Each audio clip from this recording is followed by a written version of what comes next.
live stream. Okay, we're back, and this is going to keep happening. We were arguing about Rocky. Yes. Well, the thing is, how many years have you had Rocky? I've had Rocky, I don't know.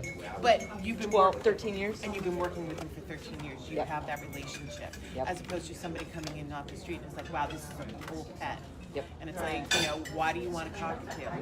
Oh, it's a cool pet, it talks. Well, and I just had that the other day on my Facebook page when I was showing people videos of Rocky. Somebody's like, I need a Rocky. And I was like, well, hang on. Why do you think that? Yeah. Just take your normal everyday lifestyle and go like this. Yeah, like Luann has a great relationship with her birds, but she's working very hard to get that relationship. And we have toucans, and if you're not playing with the toucan every day, they will get you do not, all toucans are not prince.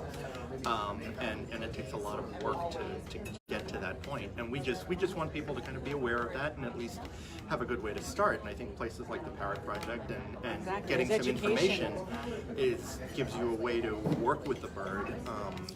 The parrot, and that's what. So that we keep the birds out of rescues. Yep, and that's what Jason and I are doing, is trying to. I mean, you guys are getting the information out there face to face.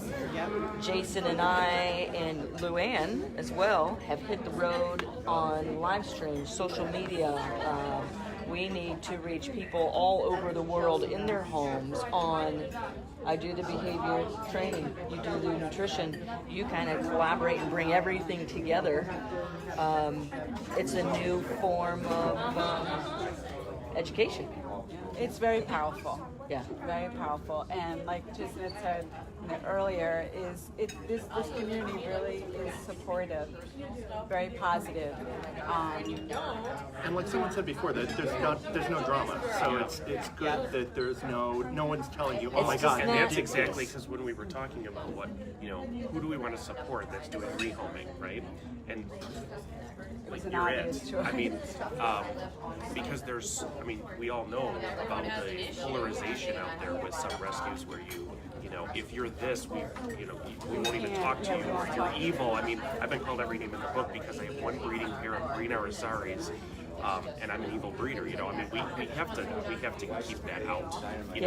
There's no place for that. What's best for some birds, exactly. And what's best for some birds is to be in a pair or a flock. And what's best for some birds, and that all goes back to what you guys were just saying. I mean, know the bird. What is the bird choosing? What's the best situation for that bird? And no drama. Put your time and energy into education. Right, Be serious. exactly. Be serious. Because drama really comes down to making it about the people instead of the birds. And that's what we don't need that. And we run such busy lives. We don't have time for that.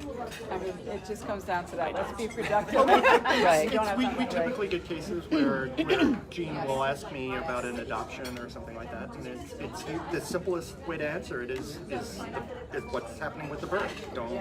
Is it better for the bird? Is the bird the one picking the person? If the person wants to do something and the bird really loves this person, well, the thing that opened my eyes to a healthy thing 4 years ago. How long have I known you guys? I don't know. We met you when we went out to do the workshop. Yes. And I interrupted you every 40 seconds. Oh, he challenged like you're doing right now. No, if you want a behavior to maintain or increase. Right. But the And you thing was, reinforced is you guys were serious. Reinforced the behavior. You were serious. You were there. You traveled for the education, and that was not the last time you were there. You came back. Have you been there 3 times? Yeah, I've been there twice. We're going to come back 3, but I think you're. But you also brought your. I brought two of my workers to the enrichment. Yep. To the workshop. But the other thing about you two is that when I went to AFA, I saw you guys there. Yes. I go to different events, I see you guys there. Yeah. That's where I was just like, hey, these guys are serious. I think part of the advantages of having conferences like this is, and I mean, the talks are great, and I learned things yesterday about what's happening in the wild parrots that I never would have been exposed to, or that type of thing. And it's, like the bees and the birds and the bees. The birds and a lot the bees. about Yes. And I thought it was a great talk. And there was no alcohol Here's a involved. problem that no one had an idea of, and I've heard your guys' talks before, and it's always great reinforcement. But I think the advantages of actually being at these conferences and the live streams are great. But it's grabbing someone in the hallway and kind of going, I'm having a little problem with this. What are your ideas? And that kind of thing. And you literally get one-on-one kind of conversations with probably 3 or a whole bunch of people that are really open, all willing to talk. And I mean, Dee is one of the smartest people for sprouting, and just to be able to talk to probably someone who can have a ton of information and just kind of grab them in the hallway, kind of go, either walk me through this, or this is the problem I'm having, or what do you do? And I think that's what the real advantage of nothing replaces face to face, Yeah. right? And it's so easy online to be a pirate, right? Or a troll, or with someone probably now basically- making smart ass comments. Maybe we should read the comments first. Hey, there's Donald. He was here yesterday. Donald, we missed you today. But just having that face-to-face conversation where you're much less likely to see the torches and pitchforks come out just because you're asking a question, you know. And it humanizes the whole experience, does. right? I mean, it does build. And that's one of the reasons why we started this collaboration, because we wanted faces on camera talking instead of just posing a question or posing a statement and then having people, you know, say what they will, as they often do.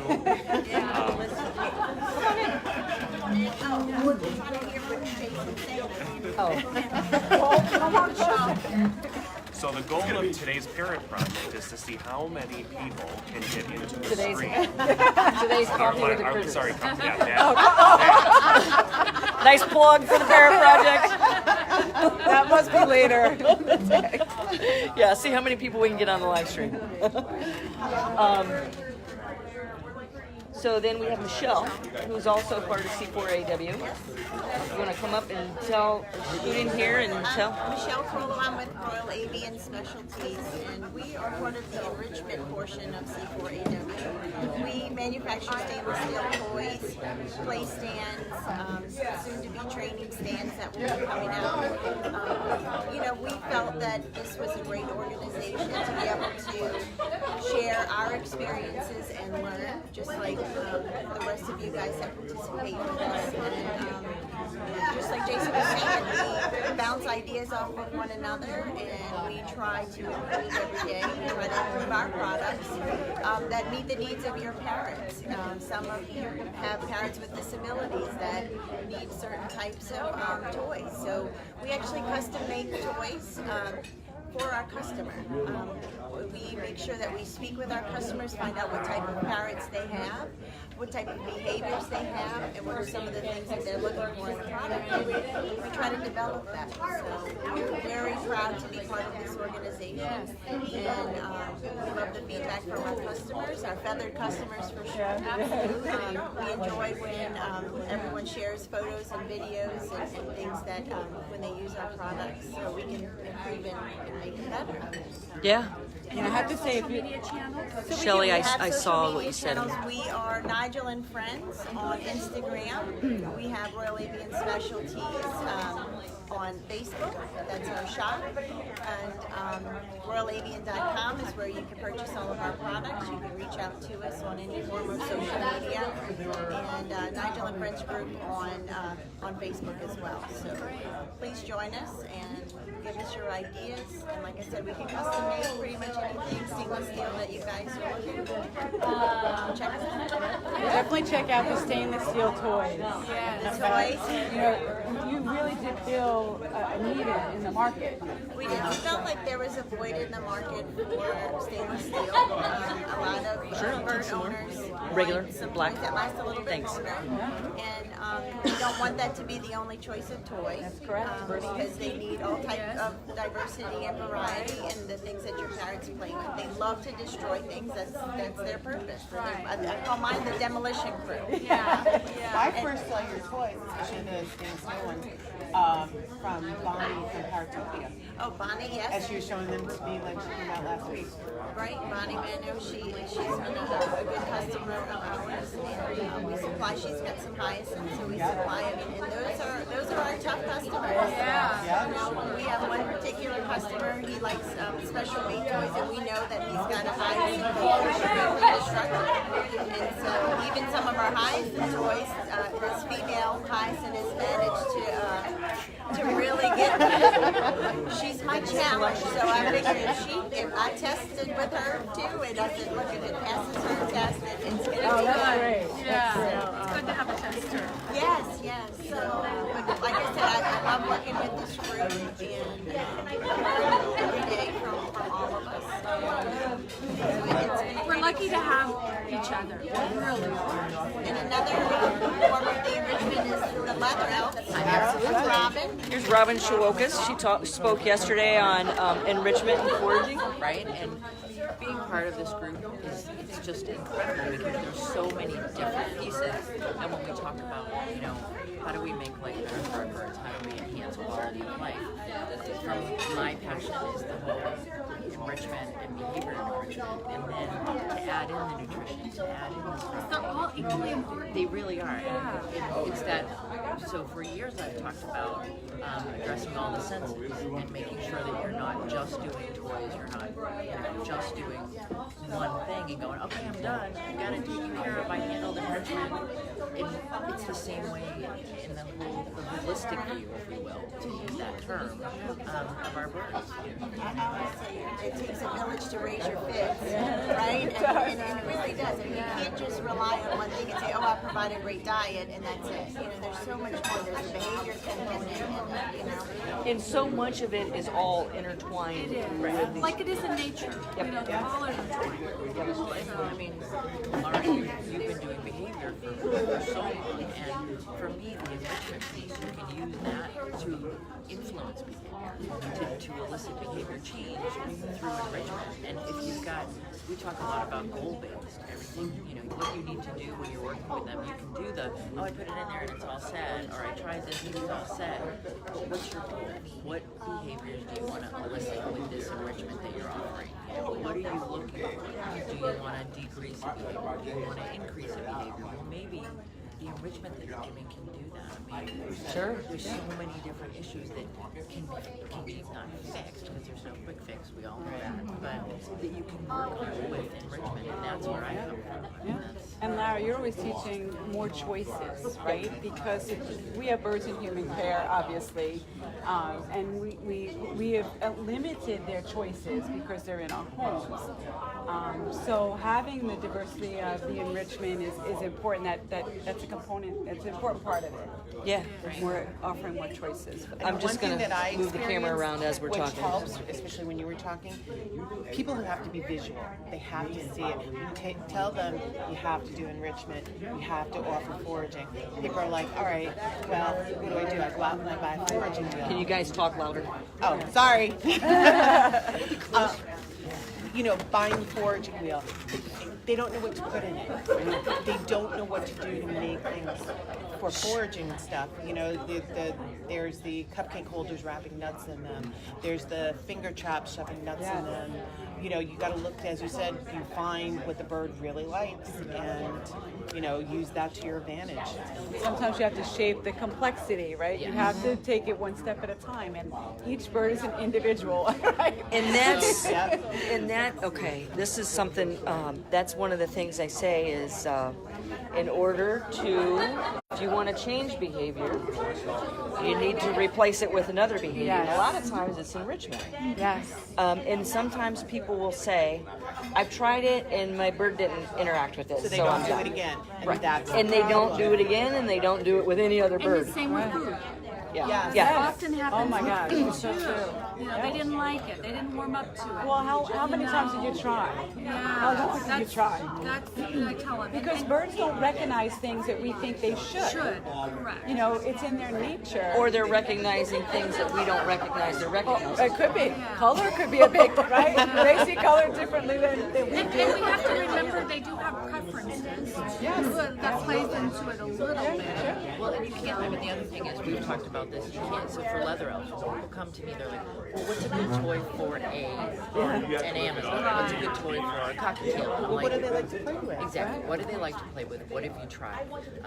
You know, so maybe your cockatiel thinks it's a macaque. Well, okay, so you're gonna give it something bigger.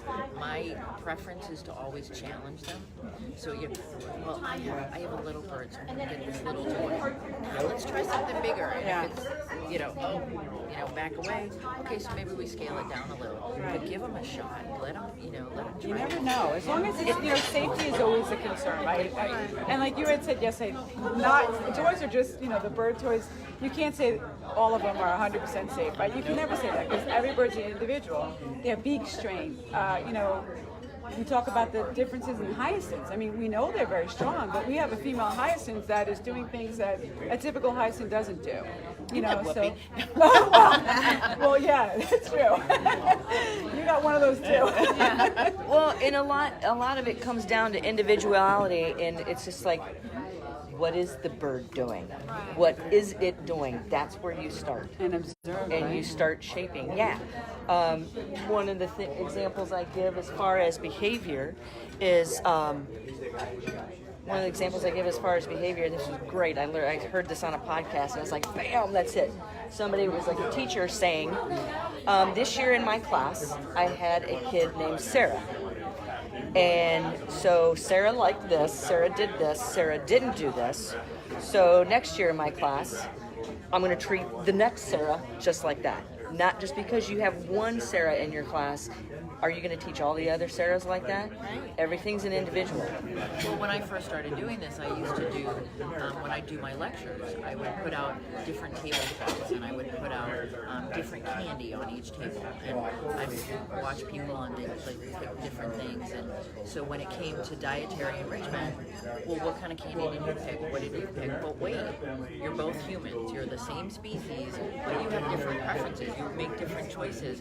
And you kind of see that aha light come on for people, and we need to really.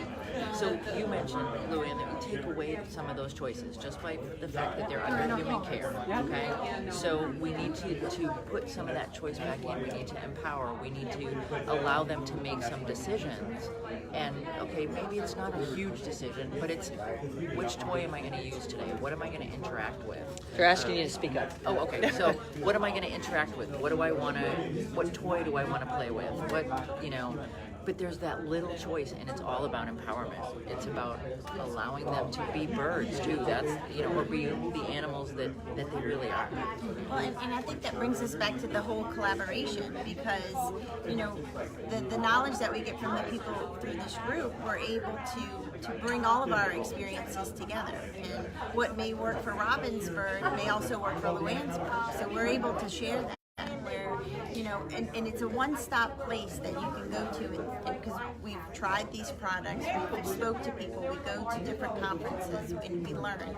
And just like Laura with the Parrot Project, I mean, if you're not a part of the Parrot Project, you have to be a part of the Parrot Project because I love the Parrot Project. I mean, I watch all of her videos, of the live streams, and I've learned so much with my parrots and being able to share with other people just behavior and enrichment, and we share our ideas. And it makes all of our companies better. It makes all of We're more powerful together than all. And you only can do that with a group of professionals, people that are positive, that trust each other, right? That you share the same, we all share the same goal. When you think out of the box, so other people, give you those ideas. Like one thing that I'll never forget, Robin said, you can make any toy a foraging toy. Because sometimes we only see black I have and her white. voice in my head all the time. So I'm like, how am I going to do that? I know, like I want to call in a Robin very and quick say, way. okay, how am I going to make this a foraging toy? I'm not creating. Well, humans are clever too. right? Let's use our cleverness too to help our birds. Well, and I think it's experiential too. You know, what are we? How are we going to take the experiences that you've had? I mean, Jeannie, the birds at the rescue. It's like, how are you dealing with that many different personalities? It's tough. And what, you know, you can't say, oh, well, I got a cockatoo in today. I need to get this, this, and this. It doesn't work. The one cockatoo, I thought I made a mistake when I brought her back from Georgia. She screamed for 14 hours in the CP1. And I was like, what am I going to do with this? And they're working with Laura, the targeting, the stationing, the bird doesn't scream anymore. So it's amazing giving them that kind of enrichment. And it's like as soon as you walk in the door, the bird's like, what do you got for me? Yeah. You need to make it like so that you're the positive, so that you and the interaction becomes positive, and then they can interact on their own too. You've got to just make sure that you create. Laura mentioned you want birds that kind of can do their own thing. Empowerment. Yes. Right. Let them be independent too, besides always being dependent on us. Right. And that's important with a cockatoo, for sure. And even a hyacinth, I mean, they want to be cuddled and on you all the time. You know, You've been to my place, so we teach independence. So We teach independence. I have 2 cockatoo flights. One has 2 female umbrellas. We no longer have hormone problems. They have a big enough area. They have a lot to do in there. They can travel. They can go down and eat. They can go up and eat. And I also have another flight of 5 sulfur crested that they all get along. They still come out. The other ones that gave me a problem were the male umbrellas. of course. Hey, we don't learn from easy. That's right. That's why I have 2, 3. Get ready to have 4. So we're going to bring in conservation. Yep, we're gonna bring in. I get some breakfast. I'll be back. Sure. Yeah, we might as well eat. Well. Okay. You guys ready? Come on in. So, Come into my web. What is it? Come into my web, the spiders. so we're gonna have to speak up because it's loud behind us. But let's see if we can get us all in here. We're all worried about going like this. It's like, no. Getting your breakfast off of you? You can be wearing your pajama bottoms. Nobody cares, right? I do that. I know that. As long as I look good from here. All right. Do you want to go ahead and introduce yourselves? Here we go. Jason and I are getting much closer. So, Bonnie Zimmerman, Indonesian Parrot Project, and Caroline of Stethian is Avian Preservation and Education Conservancy. And I got all of that out without stumbling any of my words, which is very impressive. And these are 2 of the organizations that we brought into C4AW because we believe in the mission, but we believe in the people behind the mission. Caroline has just tons of information. We've known each other for years. I've only known Caroline for maybe 4 years, and just, I mean, like last night, your presentation, phenomenal. Yeah. Phenomenal. We were all tired. We're like, seriously, it's 8 o'clock at night, and we're getting ready to listen to a 2-hour presentation.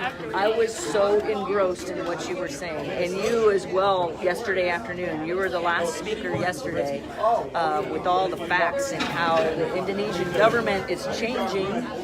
I've been following the Indonesian Parrot Project for 15 years, but go ahead. It's all you guys. That's how I met Bonnie in person, I think, for the first time, was at your event. Yeah. Okay. And what Bonnie said to me was, well, we all need to work together. She's like, I wouldn't know what I know how to take care of these birds in the wild if I wasn't a breeder, if I wasn't hand-rearing birds, learning about their anatomy, like all of that skill that aviculture brings collectively. And Caroline is a vet tech. She has, she has degrees in biology, micro and entomology, right? And she has done wildlife rehab. She has done, she's just done everything, even though she's like 22 years old, right? She looks young. I know. But I was sitting here looking at it yesterday. It's like, oh, I'm so old. Yeah. Well, she's a vegetarian. That probably helps. But she just has a wealth of information, and now taking that into the wild and talking about these problems that parrots face that we never even considered.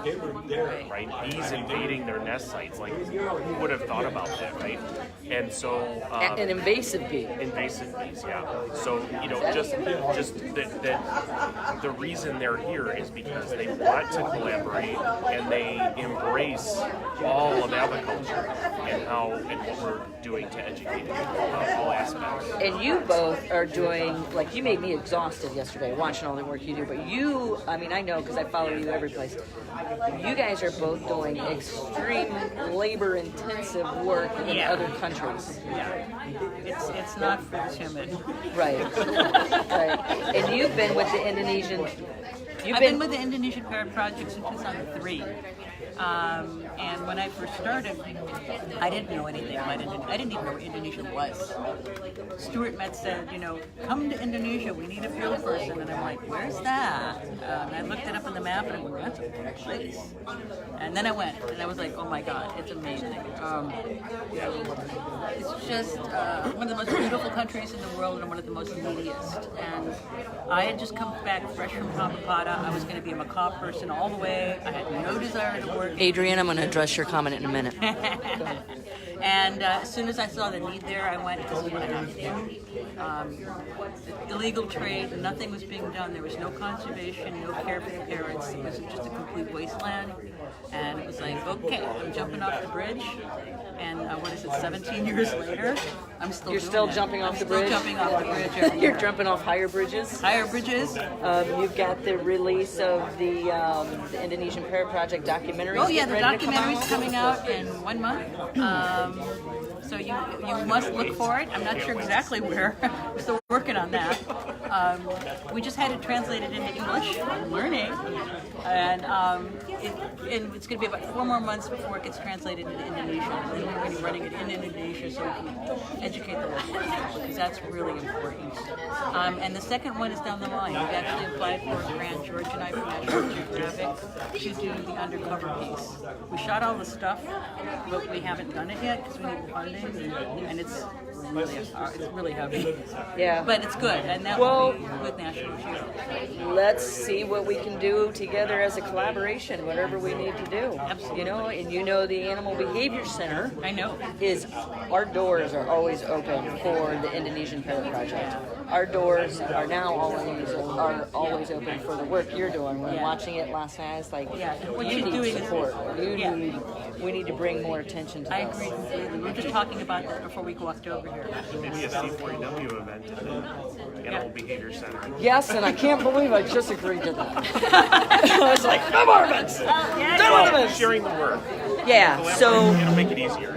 maybe we do have a seat. I have a 10,000 square foot center. It's gorgeous. It is gorgeous. I can provide birds flying around. Let's think about this. Yeah, okay. Something I was going to say. Talk about your work. I mean, your work last night was about the effects of an invasive species, the African bee. Is it the African honeybee? Africanized honeybee, yeah. Okay. Where these are aggressive, I will use that label. These are aggressive bees. These are invasive species, obviously from Africa, taking over the nest sites of some of these macaws. And you showed that video of the difference where you put the little remote control. That was just, yeah. But you have live video of what this looks like attacking and killing macaw chicks in the nest. You want to talk about a little bit about your work? Yeah, so I've always been a microbiologist. I ended up finding myself in an entomology program at the University of Florida. But I love parrots. It's always been my passion, so I tried to find a project that sort of brought parrots and entomology together. And I realized I was contacted from Guatemala and they had this issue with these bees. And so I started working on it, and then they had a nest camera in a nest, and some bees invaded and killed the 2 chicks that were in there.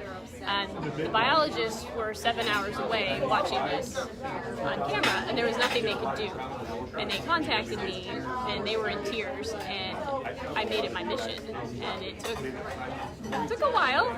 I had to do literature review. There was nothing published about this problem, and that makes it very hard to get grant money and to get people to support you when the issue hasn't really been brought out. Well, and the public needs to know. I mean, I think, I'm just thinking maybe if you come on Coffee with the Critters or we do something, people can't help if they don't know what's happening. And last night was the first time I knew that bees were a problem, but right, and I didn't know all the problems you're facing with people stealing your equipment, using your equipment, or finding other ways to use equipment to poach these very birds you're trying to help. And I didn't go into this much last night, but the people that are stealing the bees are also the people that are poaching, and we've been lied to. We would go to Brazil, we would talk to the farmers, they told us one thing, we came back the next year and we found out they were lying to us, and so they're saying, oh, it's other people, and then we saw their bee equipment and the ladders and the suits in their house, and so that's when we were like, wow, this is a bigger problem. So the people that we're trying to work with are also lying to us and trying to get things out. And you had that. Well, actually, I've had stuff stolen too. It seems to be a natural thing when you're working in the field. Yeah, and I mean, these are poor countries. I know. I know. So you kind of. I get it, but when you spend $10,000 on equipment and you come back and it's gone, and they've cut it up and used it for other stuff, you're like, what? Well, and isn't that where you need to? That's what you're doing over in Indonesia. You're getting people on the team that are duty and dweeb, very dedicated to. You need contacts. You've got contacts, trusting contacts, and I know that takes time. It takes a long time, but you got to get that team there that you can absolutely trust. And poor Dewey just recently, we were talking about this morning, is Indonesia's a really rough country to live in, and the religions are very sensitive about what they do and don't do. Dewey was you guys hear okay? And she ended up having a really, really bad tooth infection which spread in and started affecting her eyesight. And she had to have surgery. And you know what? They take no medication. They take no medication. So they had to have the whole withdrawal. I haven't heard from her. But they don't do it. When I broke my arm in the field, I got nothing. So, nothing for 3 weeks. So it's a different place. Okay. Well, and it's I mean, regardless of the conservation program, it's very difficult to go into another country and tell them to do things with their wildlife, right? White American woman. Yeah, two white American women So going. that's probably the worst. I mean, that's probably the hardest. Is not only American, not only white, but female. Yeah. And that's why Caroline has so many educators on board of APEC, because education is key. And if you want to help and provide, and I know you do this too with the community, and provide them alternatives, that's a good next step. It's a really good thing. We tend to demonize poachers because we think they're evil, but really they're trying to feed their families. So how can we help shift that behavior? And it's all about behavior. You're changing human behavior. Yeah, I mean, they're doing what they have to do to survive. I understand what they're doing. So here's where the behavior modification plan comes in place. And when you were talking about the bees, I'm sitting here thinking, I'm looking at it, it's just like, why are the African bees focusing here? And you talked about the push and pull. Or what, why are they coming into this area? It's all about behavior modification. It is. Well, not all, but there's a big boat that what you're working with. Why is the undesired behavior happening? How can we deliver the reinforcer for an alternate behavior where we can all do what we need to do? Yeah. So that's... And as an educator, like, I know how impressionable kids are. And when you give them the truth, like Caroline's pictures with those kids who were just all attentive, like I wish I had classes like that, they're just watching. And, you know, we've seen kids grow up in these poverty-stricken countries. I'm thinking about Brady Barr and the alligator guy, the crocodile guy, and they went in and they completely changed the culture of areas by teaching the kids about how to value that animal. So instead of going out and killing crocodiles now, the kids are like, no, you can't kill that crocodile. That might be mine. You know, that might be the one that I helped with, you know, and concern. So I'm watching your comments. Valerie Ashley, there's a conversation going on here between a couple different people. Valerie Ashley, she's with Rhode Island Parrot Rescue, just made a comment. Poverty is the world's biggest threat and killer of wildlife. Absolutely. And your photos yesterday showed that. Oh, yeah. I don't know how much I'm supposed to say about some of your photos. But those are, I mean, some people don't want to see that stuff. I know when I had you at my event, I was like, you contacted me and you're like, do you want me to show this? And I said, yes, because this is real. I understand it's hard to see the cockatoos in the water bottles, but it's stuff like that that's like, all right, what do we need to do? Yeah, otherwise it doesn't resonate. You can go like this for a long time, but if you don't open your eyes and see what's really going on for your work with any conservation, what's conservation, we have to do it. it's very easy for us sitting here in this country to say, oh, it's terrible, it's terrible, it's terrible. But are you actually doing something about it? You know, that's what these women are doing. Exactly. And somebody, they can come on social media and say, well, blah, blah, blah, blah. Well, you know what? Why don't you do something about it? You know what I mean? Do something about it as far as donate. Do something as far, what do you need while you're there? Can I provide you with some of these boxes? If I can't financially do it, we can get a group of people to do it. Now we can do it. Now we can, spreading the word, like the red siskin, they're probably going to be trafficked to extinction soon. I mean, the trafficking is not going down. So if we don't get that word out there, we're not going to have any red siskins in Venezuela. Well, and that's I don't think we've talked about that yet, but that's a homegrown conservation program right here that Caroline has worked with the Smithsonian on, breeding red siskin. Why don't you tell them what a red siskin is, just in case they don't know? So red siskin is a very tiny little finch-type bird from Venezuela. They're quite colorful. The males are black and red, and the females are kind of gray, but they do have some red on them. And they are critically endangered. Habitat destruction, of course, that's pretty much with every single bird that's going in decline. But they are being trafficked heavily. They will take hundreds of birds, and maybe 30 or 40 actually survive to wherever it is that they're being taken. That's one of the shocking things is the death toll.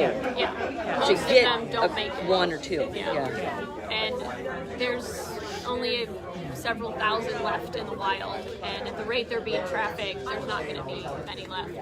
Why are they? What is it about the red siskin that's attracting the poachers? So, well, pretty much everything that has feathers, scales, or fur is being trapped out of Venezuela right now. The country's in turmoil. Nobody's really taking care of that right now as far as the government. The information I've gotten is they're red in China, like things that are red, and so we think that they're coming out of Venezuela and going to China. And a lot of things, the scarlet macaws are being pulled out of Belize and Guatemala and going to China. Can't we spray paint the African honeybees red? There you go. Yeah. I'm sorry, bad time to make a joke. So, I mean, pretty much they're just putting traps out and, they're just taking everything. But we've had, in January, we got confirmation from a former trafficker that they were pulling red siskins out, juveniles. These were last year's babies, and they were all taken. And so that's the future of the population, just got trapped in the plane. So I know a lot of people don't think trafficking is still happening, but Trafficking it is huge, isn't it? I mean, you've turned me on to some sites where I'm bigger from. than anybody. Yeah. Number two next to human trafficking. And it's not uncommon, as I found out in Indonesia on my last trip when I was with some of the undercover people. Human trafficking is usually paired with animal trafficking at the same time. So they'll be bringing in, like I said, this is going to Indonesia, fishing boats, and they'll be bringing in with human trafficking. And at the same time, when they're going out, they're bringing animals and birds. They're going in and out of the same dangerous, and it's dangerous, and you can't really mess with that. But it's happening a lot, and it is huge. It's one of the, I think it's one of the most international problems there is.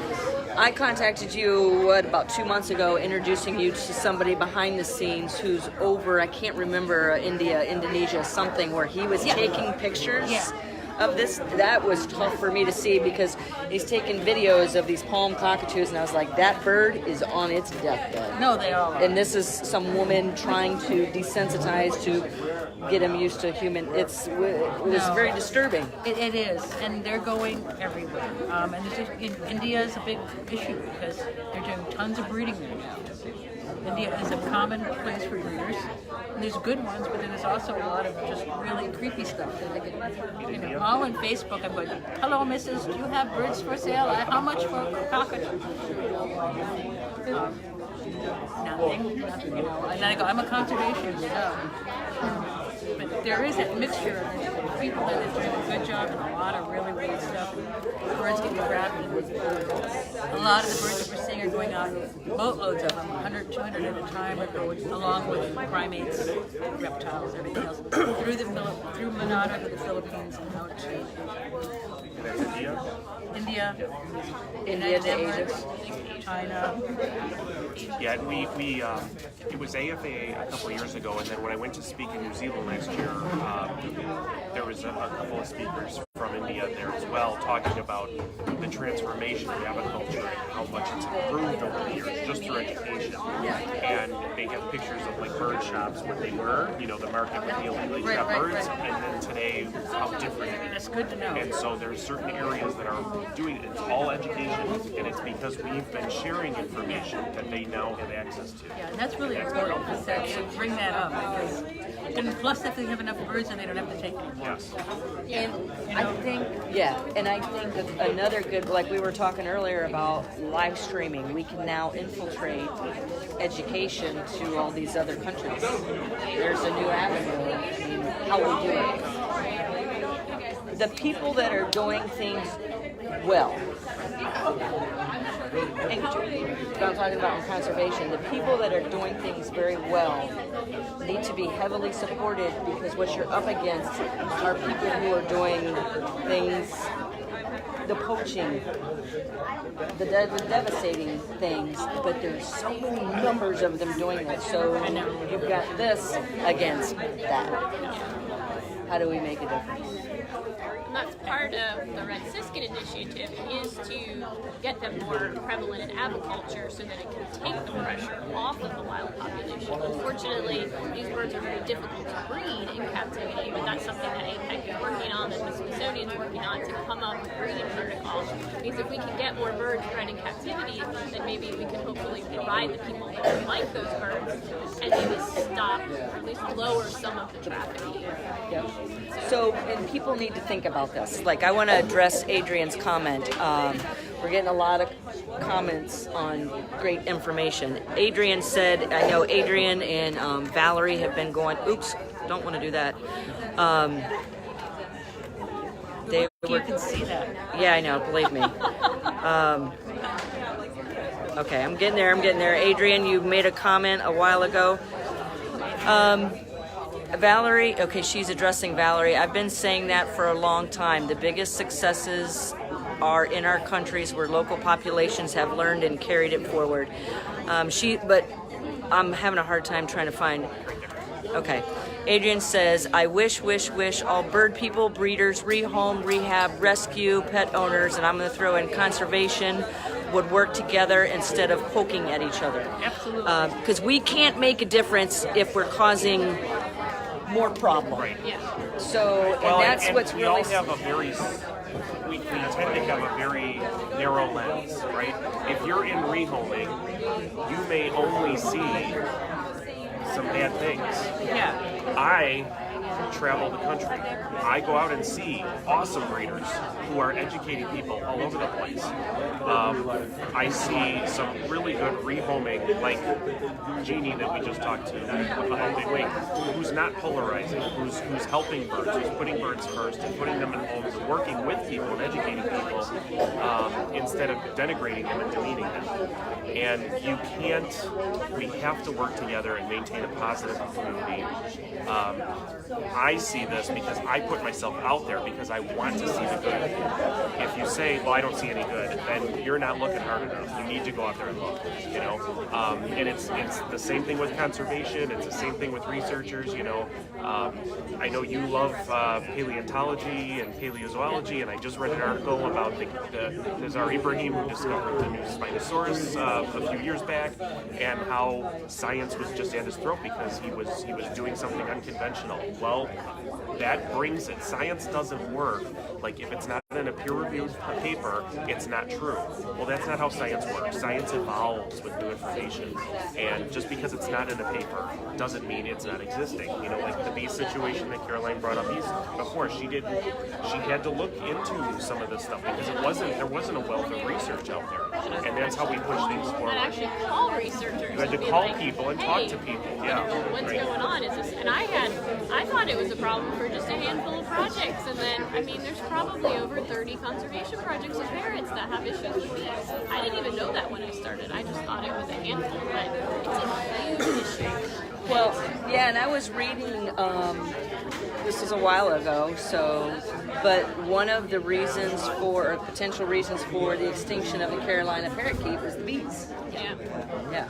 And the last Sphinx's macaw nest was invaded by Africanized honeybees. So a lot of the work that we're doing in Brazil with the Lear's macaws, we're hoping is going to be a model for when they release the Sphinx's macaws, because chances are there's going to be issues with the bees. So every project we work on, we learn from, and then we can apply that to other projects. Because as you saw last night, I mean, whether you're working on Bonaire, South Africa, or Brazil, or Guatemala, you have to adapt to the local environment and who you're working with, and what kind of supplies do you have. You know, wood's expensive. You know, it's hard to get wood in Brazil. You know, so you have to be adaptive and be able to fit what you're doing to that individual site. And it's so you're dealing with a lot of things: the local people, the government, supplies.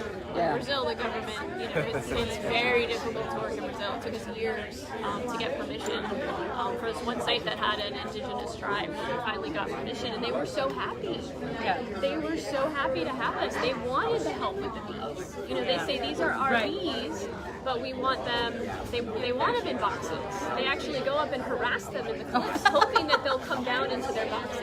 Oh my God. You know, so we taught them how to attract the bees and do that. Yeah. That's life-changing for them. And then they leave the macaws alone. They're not up there harassing the macaws to try and get the honey. Because it's easier. It is. It's much easier to do, Yeah. right? I mean, convenience is a thing, right? With Yeah. people. Yeah. So, Yeah. We got a couple of comments. Lisa Phillips, I'll address hers first. You're so right. I made that mistake. She's talking about everybody working together. I went to a breeding facility that was good, but I only saw I think she may have typoed. I'm going to say she only saw the bad and really showed my ignorance. So, and you know what, Lisa, I've been there with you too. When I've showed ignorance, and usually it's my ignorance that's just like, I need to learn more about this. And then Valerie says, I would think so. Oh, wait a second. I missed a comment. Sandy Hambrecht says, could ecotourism be potential help in stopping the poaching in some areas, which you're doing? The answer is yes. However, it's difficult. He laughs. A lot of people think that they're going on a trip to Cancun. Yeah. No. Yeah. This is work. It's work. Hot, sweaty, mosquitoes, no bed. Well, there's beds. They just have bed bugs. Help from afar. I know how to. I know how to get around it. But the idea is when you go into a place, especially a parrot-rich place, and you are able to not only stay with the people, communicate and connect with the people, even if you don't speak the language, and you really they get a complete understanding of the culture, it really makes a big difference. It's called Ganti Rugi in Indonesian, which means win-win. So the local community is winning because not only do they have somebody coming in that they've never met before with a whole different background, they're sharing their life and their culture. The children will hang on you everywhere you can't walk anywhere without their children hanging on to you, including going to the bathroom. You got a whole party there. And it's reinforcing the fact that people want to come to see the birds. That's a really valuable conservation message that they know that they need to leave them alone and protect them. It also benefits because they're bringing money in. And in ecotourism, there's ecotours and then there's ecotours. There's people that call it ecotour something, but they're really not benefiting the community. When we do it, we'll take a small donation for the project, and then everything goes back into the community. We use everything local. We pay for everything local. That's also being green about it. You're not. Maybe we're not going to stay in the nicest hotel, but there's a reason for that. We want to stay with places that are sustainable as possible. Yeah. Are you doing any type of ecotourism yet? We're trying to in Katinga. There is like a national park, and we're trying to convince the government that hey, if we can fix the habitat and we have more birds, that we can then bring people into Canudos, because Canudos is a very small town, but they have some hotels. Our guides, the people that we use, are living in Canudos. So it's in the works. And what we really need to do is restore the habitat. And so we're trying to work with the government to say, hey, if we fence off this area and keep the goats out, the habitat will come back, and then you can bring people in that want to watch birds. I mean, the Lear's macaws are in one place in the entire world, and people will come to see them. But we have to sort of restore the habitat. And there's a lot of other really cool birds. So I'm hoping within the next 5 years that we do have a bird watching tour that we can take to Canudos. And the people in Canudos are amazing. There are restaurants, there are little hotels. I mean, I've stayed there, I enjoy it, and you immerse yourselves in the culture, and it's such an amazing place. So to do that, we're bringing in money for the hotels, the restaurants, the stores. Do they understand that? It's kind of a crazy idea, yeah. And it's a government. I wonder if you're thinking about the crazy idea I'm thinking about. I talked to Jeannie and John about this. I thought it would be really cool for those collaborating with C4AW to go on a conservation outing. I know I'm talking to you. Good luck getting that together. Yeah. But I thought we could bring a lot of attention and awareness. Absolutely, and I was just thinking also about, because there's so many of us small organizations that are doing this kind of work.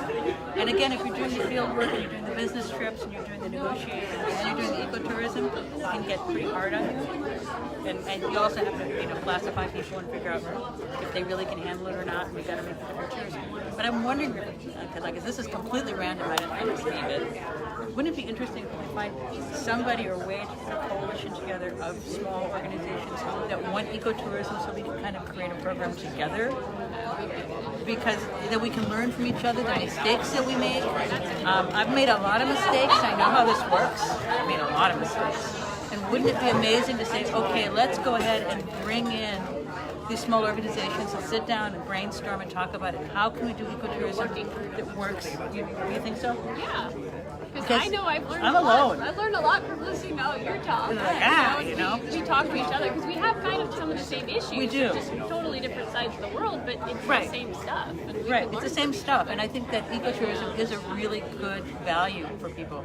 And once they go and they see birds in the wild, they're never the same. They all have an epiphany. Sometimes they hate me at the end, but that's just because they're tired, But I think that would be a great organization, not a board, but something to put together to bring some of these smaller, conservation people together, because we have to learn from each other. We're learning about aviculture, we're learning about behavior, we're learning about nutrition. We also have to learn how to get the people out there and to get them where they need to see the birds and then to get them back safely. Because every time that happens, I get and they do something like target. So, yeah, it's real important. just another nutty idea. Yeah, that's a great idea. But that's the great idea about collaborating. Yeah, exactly. You know, and what's really cool is we're all helping each other. Yeah. I mean, I had help from several of you at my table yesterday, and I thank you for that. You know, you make me stronger. So me seeing that, I'm gonna do whatever I can to support you. Yeah. That's what this is all about. Yeah. You know, I'm not gonna talk about it 'cause I'm gonna get all passionate and shit. I mean stuff. You know, but this is what I was gonna say. We all only have so much time on this earth. Yeah. You know what I mean? Hit the ground running. Absolutely. Go. That's what I do. I give my all with the time I've got. You know what I mean? And another thing I want to say is this was put together kind of quickly, you know, and maybe that's why not as many people were here. But it was important, like Lou said, and I agree with We her. have 50 people. We had to That's capitalize on the pretty energy, good. and we had to start somewhere. So we started here, and you know, hopefully we are going to be able to have a second conference and a third conference, and it'll just grow and grow and grow and grow. But we had to capitalize on, you know, we were doing things in succession, and yes, it was a little, you know, short notice for people, but we did it. We we didn't let did that hold it. that back. There We wasn't a did it. roadblock. You guys missed what we were talking about. We were Oh. talking about having a C4AW event at the Animal Behavior Center. Oh, great. That's You a blew my mind. That was like a Yeah. wish. That was a wish of mine. Yeah, let's do it. Because I told Bonnie before, I said when I was putting together the Animal Behavior Center, I had the Indonesian Parrot Project in mind. I saw. How can I I raise money for this organization? Now it's like, look at these minds. Yeah. You know, how can we work together? And boy, we're so strong as individuals, but we're like so And we all carry our level of expertise, and then that's where we all learn from each other, and it just really mushrooms. And I think our viewing audience really appreciates that. They get the best of all of us and all of our expertise, and we get the best from each Sort of other. like all in one place, right? Yeah, it's like who said it's a dream team. It really is coming together. I think we all share the same mission statement and the passion. We do. You know, there's no egos. Egos No. are checked at the door, and you know, we do. We learn from each other. And when you share that same passion or compassion, and you know it's just for the birds.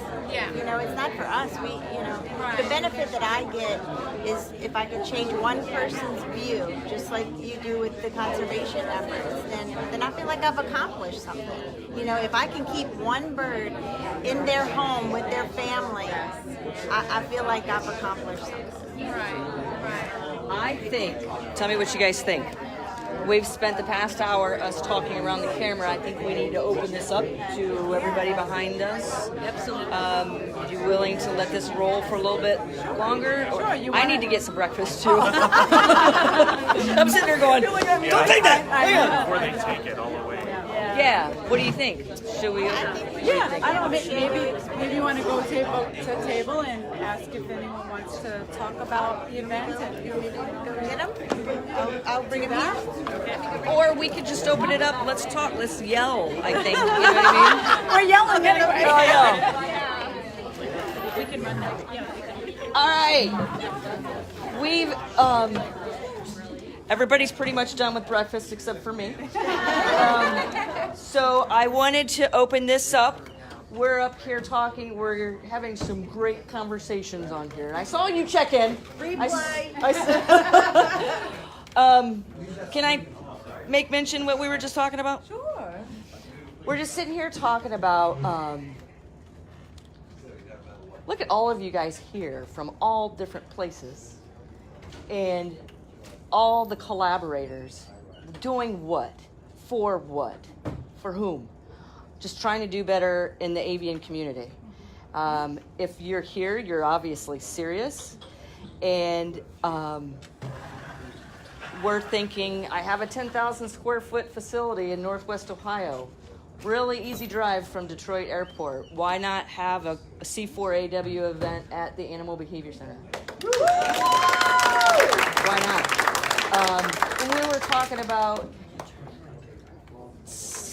all these great minds here together. We're really powerful individually, but we're almost unstoppable together.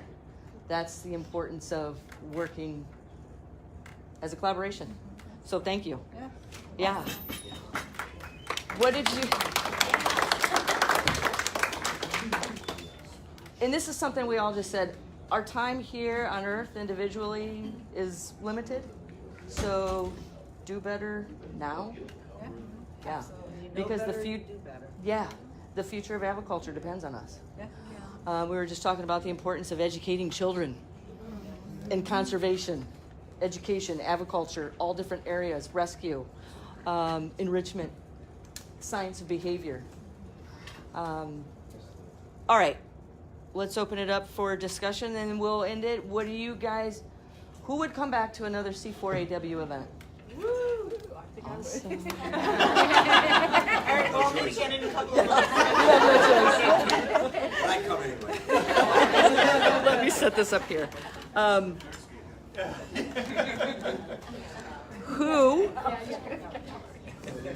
What did you think?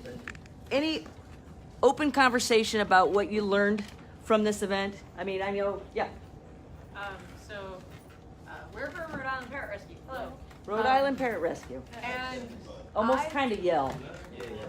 okay. I live with a cockatoo. I can do this. I think what we learned, coming from a rescue point of view, is a way to make our adoption program better. To make all the, because at first, if you tell everybody who wants to have a bird for the first time and they're making the choice to adopt, if we throw all this information at them, they're gonna be like, whoa, this is so overwhelming, this is too much work, I don't want a bird anymore. Whereas they could give a bird a really good home. I think this has really helped us in a way to make our adoption program better and more accessible for just the general person who saw a bird in the pet store and come to us to want to learn more. Because at the end of the day, yes, our goal is to get birds in homes, but also educate, like we were saying, people how to better enrich their birds' lives. Like that's our point as a rescue too, is to help educate and better. So events like this has really helped us as an organization. I don't know if you wanted to add to that, but that's how I feel about it. I love the networking. Yeah. I have met several of you before. I have not met several of you. I made it a point yesterday to try to come and sit at every table. Who are you? What's your name? What do you do? Why do you do it? Just all the networking. That's what I was really super excited about. Plus listening to, most of the speakers, I've seen them before, but I intentionally sat down and listened again because I can learn something. Even though I've heard you speak before, you may give me an idea. Or have an idea that I haven't even thought of, or give me an idea where I need to get more education.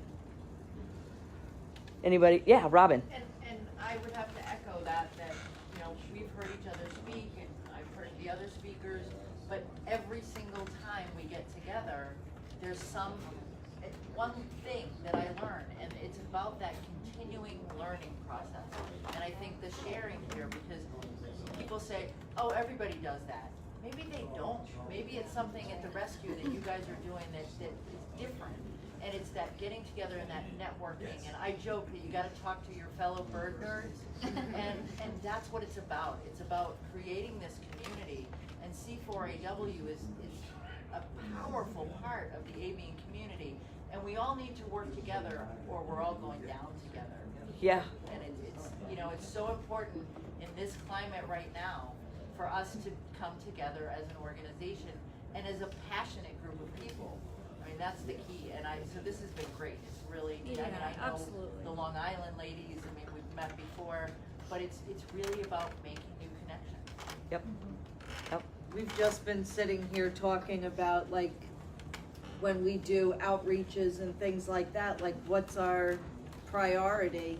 And I think our priority is trying to educate the public on what it is to have a bird, and to, we would like to raise money, but raising money isn't necessarily, that's not what always happens. It's more about educating and either trying to talk somebody out of getting a bird or getting information and making sure that somebody who's getting a bird knows what they're getting into and is doing it for the right reasons and not just because, oh, it'll look real pretty in a cage and then get home with a screaming cockatoo or... That continues to get rehomed. Right.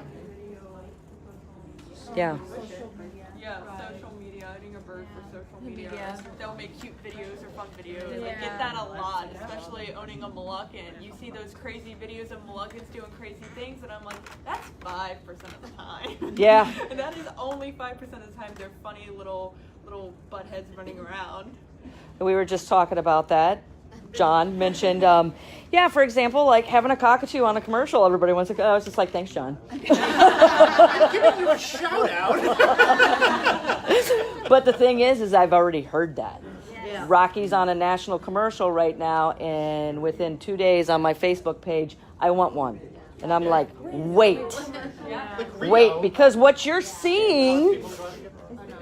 Yeah. That's what makes me and also years of training, enrichment, investment in this bird. Right. But there was also some things on that commercial where cockatoo body language. We were talking about this last night. There's one point where Rocky was like, and I was just like, oh, offset. And they're like, that's the pose we want. I was like, you don't want the behavior that's getting ready to go.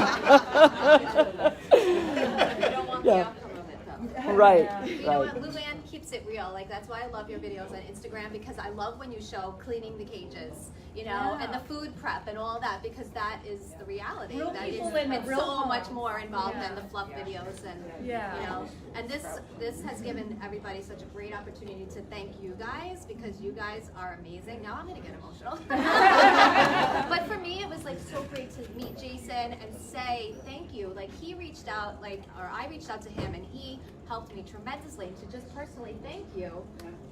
And you guys are awesome. Don't make me cry. Jason's like, oh, jeez. What I think is interesting also, and you say you learn more from mistakes than anything else. I think when we're doing presentations, you listen to a presentation and you listen to Laura's presentation, and it's usually, this is how I train this bird and this is all the good things we do. And I think what happens is that's not real for most of us. 90% of us are going to go home and make mistakes, and a ton of mistakes. And I think it's more interesting to see a practical case and just to kind of chat otherwise, to say, this is what I did, how do I fix this? How do I come back on this? Like we were talking about a bird in a tree, and all the things they did wrong. And one of the things that we were all suggesting were the things that didn't work. So I think it's more interesting to know the practical cases of, this is what I did, this is why it didn't work, this is what I tried to do when I tried to train this behavior, and I reinforced this behavior when I wanted to go down this road. How do I fix that? How do I go down? See in real life. Yeah. See it real life, and that's what I think is kind of interesting. Just chatting with other people of, this is all we tried it this way, and I was going down this way, and I felt really good about it, but I was way wrong. Don't go down that path. Learn from what I did. And the thing is we all make mistakes. Yeah. Learn from them. Like if you're not making mistakes, you're not learning. You're lying. You're not learning either. Right. It's hard to get that point across on social media when you're communicating via just texting back and forth or a quick video, whereas when you come to a conference like this and you're actually able to sit down, a lot of us have experienced a lot of the same things, and to be able to share that experience without having a misinterpretation, that's something that's just written down in a text message, it goes a long way, and it sticks with you. In a video that you made a mistake. I mean, if you're playing with Curacao or something like that, and he goes and snaps at you because you did something else, you're going to be like, I'm deleting this because that's not the impression I want to give to other people about what Curacao is. But I think when you're dealing with other people, go, well, why did he do that? What did I do that was wrong? Why did I put him in an uncomfortable situation? Why? And I think those are the things that we need to kind of evaluate, because that's, to an average person who doesn't know birds, it's cool to see all the cool stuff. But I think once you get kind of to another level where you're dealing with either aggressive birds or birds that you're working with, or you want to kind of work on training, I think the mistakes become even more valuable. Teachable moments. Yeah. I wanted to say, before, just remind me, anthropomorphism. Robin, I think you had your hand up first. about demystifying too. I think, we make it look like it's magical and we can do this. Look, boom, this is taken care of. Well, it doesn't always happen that way. And this is a very comfortable setting, I hope, for people to really discuss that kind of thing. Or, talk to the partner, the collaboration members after. If you get in touch with all of us and say, okay, hey, this really, you talked about this, but I don't know if I can do that. Well, yeah, you can. It's just about, it's not magical. It comes out looking magical in the end. But the process isn't always magical, and I think we know that. And it's just about communicating with one another. Yeah, being real. Yeah. Yep. And what I really like about the whole collaborative generally for, anybody, is you have these group of individuals covering all aspects of parrot ownership that you can rely on and that you can communicate with. So if, it's great coming here and being able to talk to people in person and being able to hear stories, but also what this collaboration has done for everybody, even people who could not attend, is now you have a website that you have a bunch of different people and organizations from all aspects of parrot ownership that you can reach out to for information and be able to network. And like with us, we have the live streaming that's on the Facebook.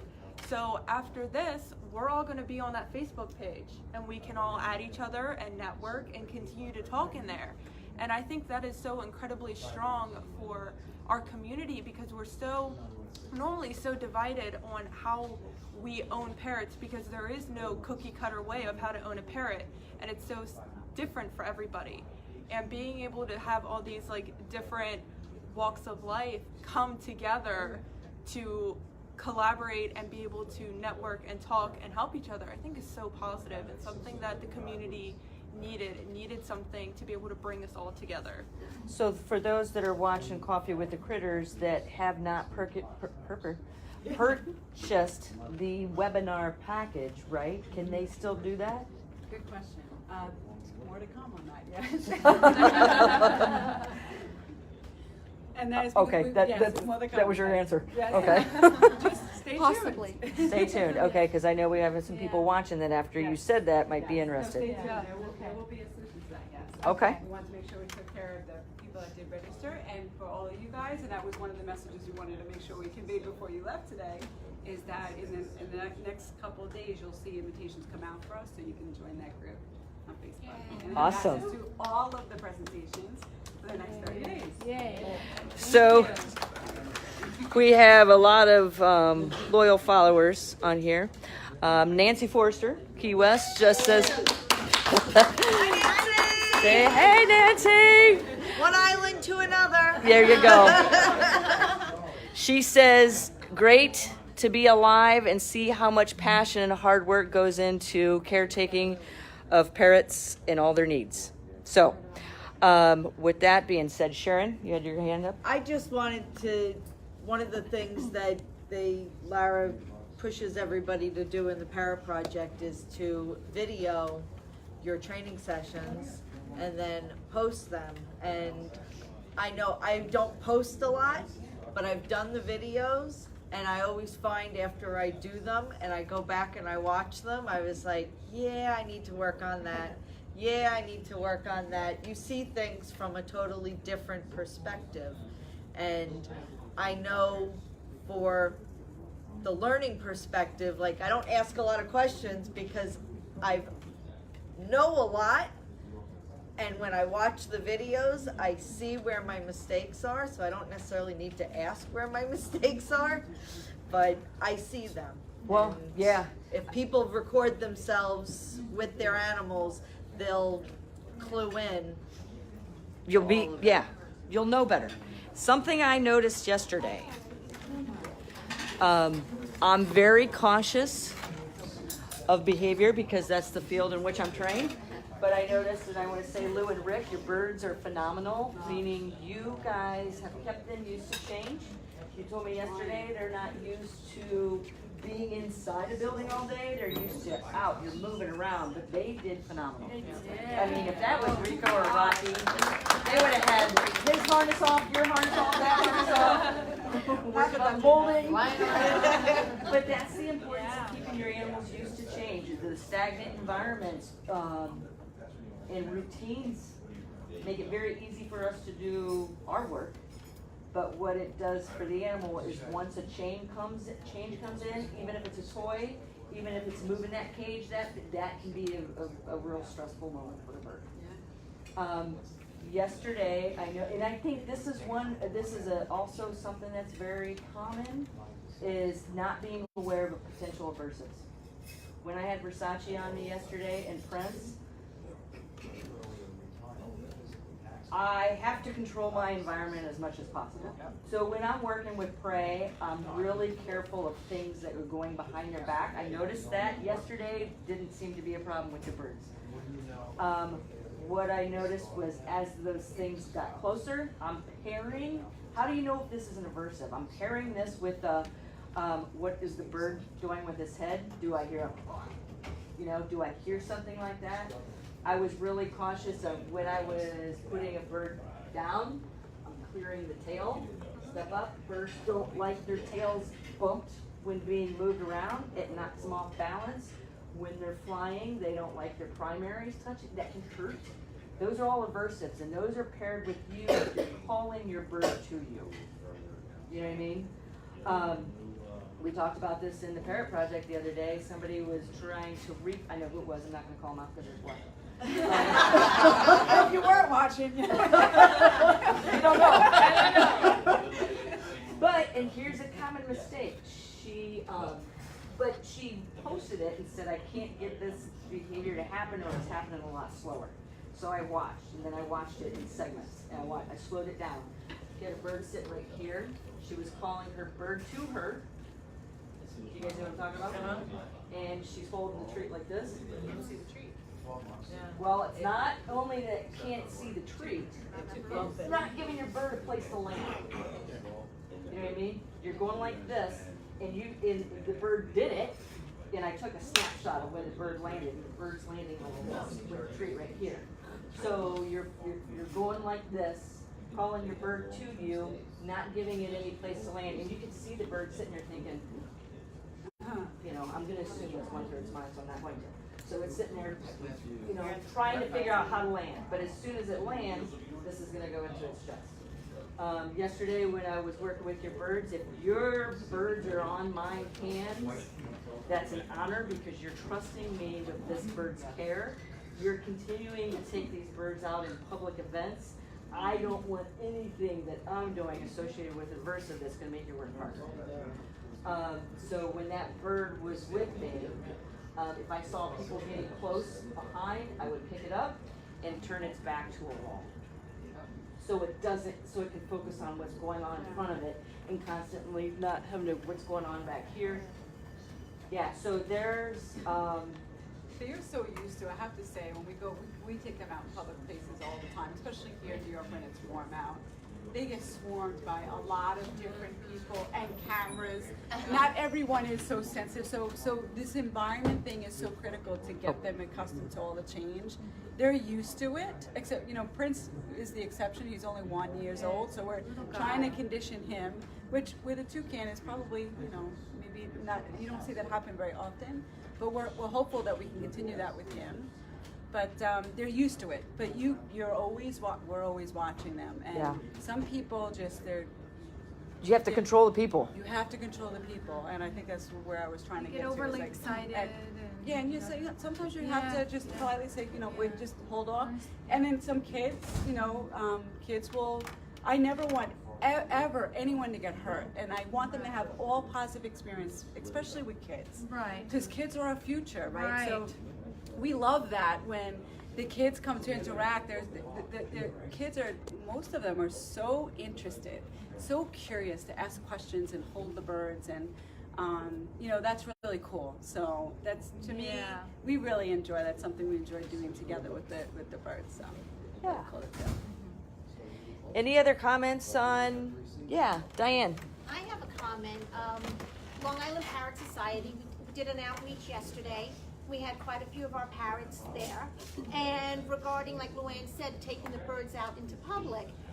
And I felt so proud of knowing you and being a part of your mission that just letting people know such simple facts as when they're trying to pet the bird, we try to avoid people touching the birds.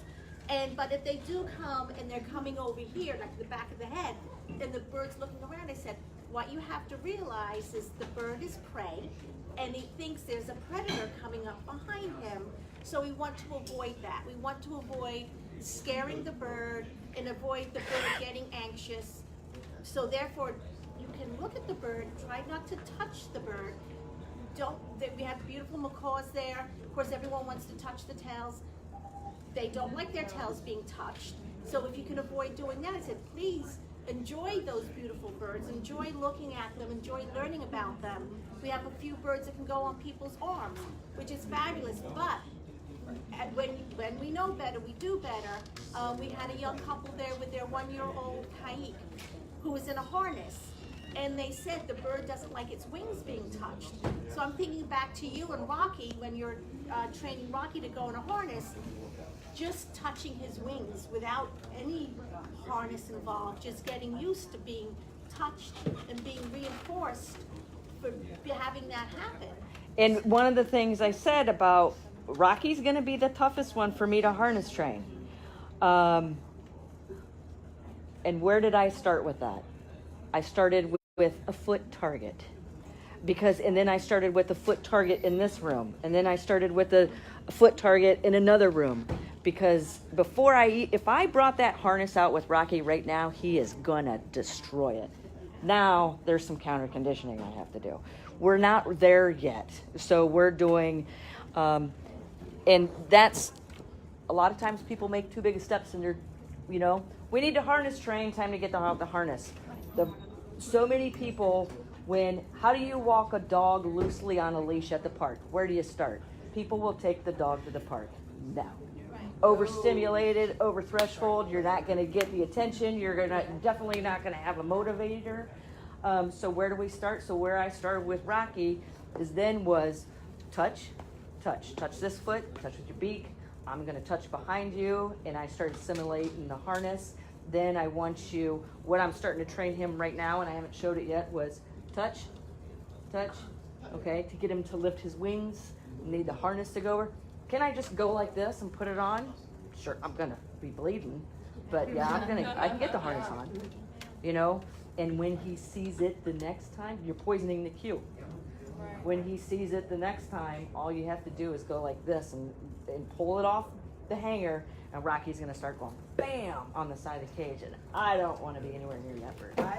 I adopted Lola, my Goffins, at 9 years old, and after following you, I decided I wanted to let her have wings, and I used to clip her. She's now fully flighted, and I said, I have to, in order to do outreach, I need to get her harness trained, and it took me, no kidding, about a year. It wasn't a major focus of mine throughout that year, but I kept the harness near the cage, kept the harness on the couch next to me. Anytime I had the bird out, the harness was just sitting on the couch with me. Then it went to pet the bird with the harness, and it was just little steps, a little at a time, and eventually now I can just take the harness, put it over his head, put his wings through, tighten it. Still need to figure out how to get him to stop picking at it to where he loosens it. Well, and here's the thing, let's end Coffee with the Critters with that, because I'd like to think we should give paid attendees personal attention. What's the replacement behavior? You want them to stop picking. What do you want them to do instead? Pay attention to what's around, I guess. Okay, you can teach that. You can teach eye targets. I have taught my pig every time a phone comes out, because people want to take pictures of pigs. Your eyes look at that camera. And I taught them that. Yeah. So instead of camera comes out and you have strange person like coming up on top of a pig like this, then I teach them that every time this happens, look at it. And then as soon as you hear me bridge, go. So now instead of this being a potential aversive, I have to control, I can't control the public. I can control this animal, and that's how I do it. So, anyways, with that being said, Thank you guys for being on Coffee with the Critters. Hope you guys enjoyed this, and pay attention to c4aw.org for future events and information, and this event that they can purchase Yes, absolutely. Real soon. real soon. All right. Thank you guys.